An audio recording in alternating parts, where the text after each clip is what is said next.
Assalamualaikum warahmatullahi wabarakatuh. Alhamdulillah wassalatu wassalamu ala Rasulillah wa ala alihi wa sahbihi wa man tabi'ahum bi ihsanin ila yaumiddin. Rabbi zidni ilman warzuqni fahma. Allahumma la sahla illa ma ja'altahu sahla wa anta taj'alul hazna idza syi'ta sahla. Rabbi shrah li sadri wa yassir li amri wahlul 'uqdatam min lisani yafqahu qawli, amma ba'du. Akhwat fillah azani Allah wa iyyakum. Inilah pembahasan kita dari latihan atau kuis yang tadi Antuna kerjakan. Insyaallah di sini jawaban yang tadi Antuna sudah kerjakan dan mungkin di beberapa Antuna juga sudah melihat skornya. Kita atau anak akan membahas sedikit jawaban yang benarnya. Sebelum kita akan membahas jawaban yang benarnya, kita bahas dulu sedikit materi tentang jenis paragraf yang sebetulnya dulu pernah kita pelajari. Jadi berdasarkan fungsinya, paragraf itu terbagi menjadi berapa bagian? 5 bagian yang pernah kita singkat menjadi kata depan. Tetapi di pembahasan kali ini pembahasannya ngacak, tidak menggunakan singkatan atau akronim depan. Jenis paragraf yang pertama adalah paragraf narasi. Paragraf narasi, apa itu paragraf narasi? Bahasa mudahnya adalah paragraf yang berisi cerita yang di dalamnya terdapat latar, kemudian tokoh, waktu dan lain sebagainya. Kita lihat di sini, paragraf narasi adalah paragraf yang menceritakan suatu kejadian atau peristiwa secara urut. Di sini kata kuncinya adalah paragraf narasi, paragraf yang menceritakan suatu kejadian atau peristiwa secara urut, atau dengan bahasa lainnya, paragraf narasi sama dengan paragraf cerita, baik itu cerita pendek maupun novel. Contoh paragraf narasi demikian, terdapat tokohnya di sini. Rania berjalan perlahan menuju panggung, kemudian terdapat latarnya di sini. Ia merasa amat gugup, juga terdapat watak tokoh di sini. Maka ini sudah jelas, ini ciri-ciri dari paragraf narasi. Yang kedua adalah paragraf deskripsi atau paragraf yang isinya menggambarkan suatu objek. Paragraf deskripsi adalah paragraf yang menggambarkan suatu objek secara detail sehingga pembaca serasa melihat, mendengar, dan menyentuhnya sendiri. Inilah paragraf deskripsi dan ini insyaallah sangatlah mudah. Contoh paragraf deskripsi, dari kejauhan meja kayu itu nampak biasa saja, tetapi jika sudah mendekat, keindahan kayu tersebut nampak sangat jelas. Seolah-olah di sini kita sedang melihat dan meraba meja kayu yang berada di depan kita. Oleh karenanya, teks ini disebut dengan teks atau paragraf deskripsi. Contoh lainnya adalah tentang seseorang atau tentang sahabat kita yang memiliki ciri-ciri tertentu. Misalnya memiliki seorang sahabat yang misalnya bernama Ahmad. Si Ahmad ini memiliki rambut yang lurus, kemudian mengenakan kacamata setiap kali berangkat ke sekolah. Kemudian Ahmad berkulit putih dan berbadan tinggi. Nah, ini contoh teks deskripsi tentang seseorang. Berikutnya yang ketiga adalah paragraf argumentasi. Sudah jelas dari namanya di sini argumen. Argumen itu nama lainnya adalah pendapat. Boleh Antuna catat di catatan Antuna bahwasanya paragraf argumentasi adalah paragraf pendapat. Paragraf argumentasi adalah paragraf yang berisi pendapat atau opini pribadi si penulis. Paragraf ini tentunya didukung dengan alasan logis dan fakta yang jelas, sehingga dalam paragraf ini harus ada fakta selain pendapat si penulis. Contohnya seperti ini. Masalah kebanjiran di Jakarta bukan perkara sepele. Nah, ini udah pendapat penulis, bukan perkara sepele yang bisa diselesaikan begitu saja. Pasalnya, walaupun bantaran sungai sudah dibersihkan, tetapi masih banyak warga yang belum punya kesadaran untuk tidak buang sampah sembarangan. Selain itu, tingginya tingkat pembangunan gedung-gedung di Jakarta juga menyebabkan kurangnya daerah resapan air. Nah, pertanyaannya sampai kalimat ini, mana faktanya? Faktanya adalah ada pada kalimat yang di bold ini. Ya, ada pada kalimat yang di bold ini. Nah, inilah fakta dari teks argumentasi tersebut. Yang keempat, paragraf persuasi yang kita pelajari minggu lalu, ya. Jadi paragraf persuasi atau berbahasa dengan bahasa persuasif adalah paragraf yang bertujuan untuk mengajak.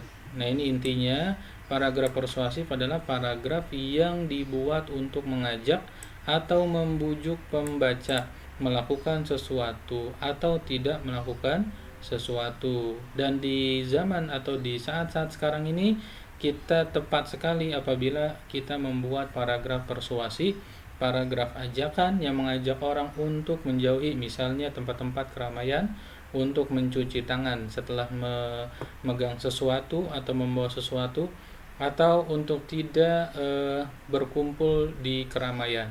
Untuk apa? Untuk menghindari wabah yang saat ini sedang terjadi. Atau paragraf ajakan untuk mengisi bulan Ramadan dengan kegiatan-kegiatan yang positif, kegiatan-kegiatan yang bermanfaat buat kita.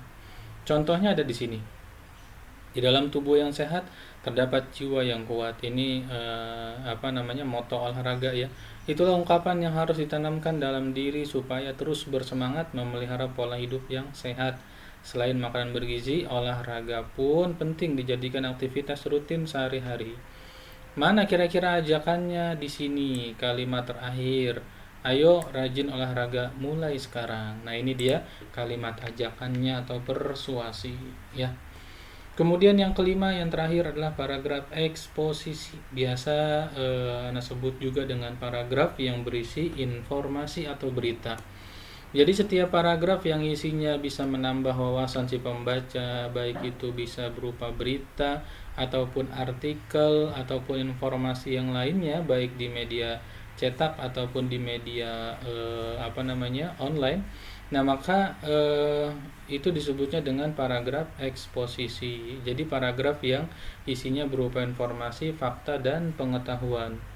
Kemudian contohnya ada di sini. Hingga saat ini pendidikan di Indonesia, apa yang diekspos, apa yang diuraikan?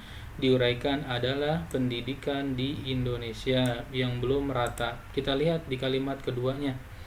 Masih banyak sekolah terutama di daerah pedalaman Indonesia yang belum memiliki fasilitas memadai. Ini kan penjelasan dari pendidikan Indonesia yang masih belum merata. Kemudian apalagi? Sumber tenaga pengajar berkualitas juga masih rendah. Nah, ini adalah penjelasan dari pendidikan Indonesia masih belum merata. Nah, akhwat fillah azanillahu wa iyyakum, setelah kita memahami 5 jenis paragraf ini, maka selanjutnya kita akan membahas latihan atau kuis yang tadi kita kerjakan. Inilah kuisnya. Nomornya ngacak dan mungkin pilihannya pun ngacak ya. Yang pertama, ternyata kita baca dulu teksnya. Soalnya adalah kutipan karangan tersebut termasuk jenis karangan titik. Kita baca teksnya dulu. Ternyata badai ekonomi membuat beberapa wilayah negeri ini bergolak. Efek domino lepasnya Timur tampak semakin menggejala. Di sana-sini muncul wacana tentang kemerdekaan wilayah. Dengan demikian negeri ini menghadapi bahaya maha hebat. Sebetulnya di sini ada perlu kita garis bawahi, alhamdulillah, bahwasanya maha hebat sebenarnya kurang cocok digunakan untuk kalimat seperti ini ya. Tulisnya biasa saja, tidak mesti menggunakan kata maha hebat. Berikutnya jawabannya apa kalau gitu? Jawabannya persuasi bukan? Kayaknya bukan, karena tidak ada ajakan di sini.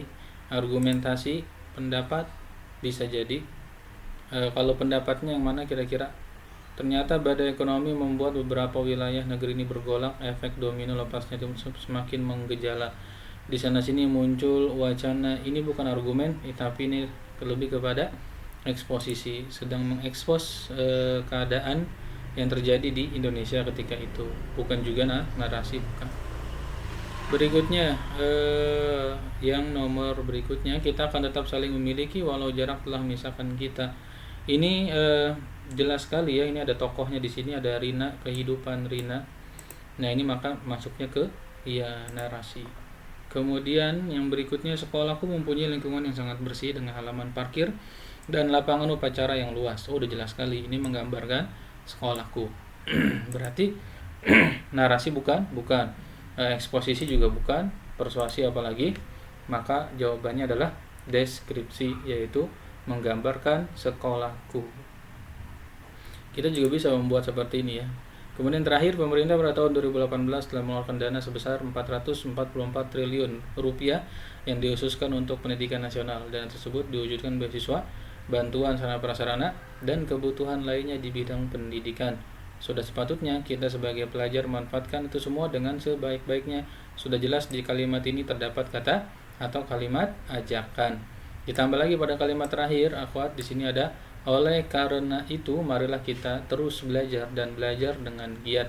Maka jelas di sini disebut dengan teks persuasi. Dan yang terakhir adalah teh terbuat dari daun teh yang sudah dirajang kecil-kecil dan dikeringkan, kemudian diproses sedemikian rupa. Nah, maka ini teks eksposisi ya. Jadi yang tadi yang pertama bukan eksposisi, mohon maaf ada kesalahan penjelasan sedikit. Jadi yang pertama ini adalah yang benar argumentasi. Yang ini argumentasi ya, bukan eksposisi. Dari mana argumentasinya? Ini adalah pendapat si penulis yang menyatakan bahwa badai ekonomi membuat beberapa wilayah negeri ini bergolak. Pendapat si penulis. Padahal ketika lepas Timur Timur, tidak semua wilayah di negeri Indonesia ini bergolak ya untuk melepaskan diri. Hanya beberapa saja, di antaranya adalah Timur Timur atau yang sekarang dikenal dengan Timur Leste, dan juga Aceh yang dulu sempat ada gerakan Aceh Merdeka atau GAM. Nah itu jadi tidak disebut dengan teks eksposisi yang ini ya, jadi masuknya ke argumentasi. Nah, Anda baru ingat ternyata yang eksposisi adalah yang terakhir. Ini kata kuncinya adalah teh terbuat dari daun teh yang sudah dirajang kecil-kecil. Ini menjelaskan, memberikan kita informasi, menguraikan tentang apa itu teh. Maka itulah yang disebut dengan teks eksposisi. Kita submit. Namanya belum, tulis aja di sini misalnya 8 Sumaya.